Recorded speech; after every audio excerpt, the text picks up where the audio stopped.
Parang di nagkakalayo yung sura nila. Ano pa yung torch kaya boy?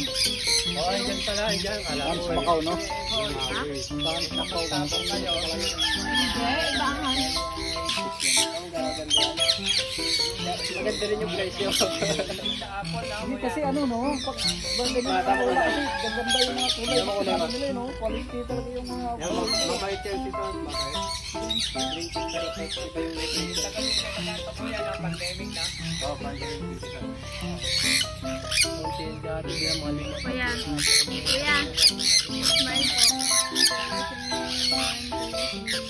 Kailan ulit pa ka dahil dito kayo boy.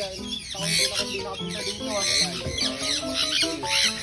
So, busy kasi eh. Nagtatrabaho ka na? Puro ano pa ako, ano na ako sa main district. Aray! Diba na ako na boy.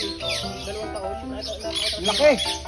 Yung apat na, ano talaga yan? Breeder talaga yan. Matandang breeder na yun. Dati ko eh. Wala ka na hawak. Lalo ko, kayang-kayang ako. Walang hawak kasi eh. Eh dun, kahit magpagawa ka Madam, ng smile po. bahay ka laki-laki doon, walang problema dun, malaki ang invest ko dun eh. Lawin nga dun, isa dati 4, namatay yung 3 eh. Isa lang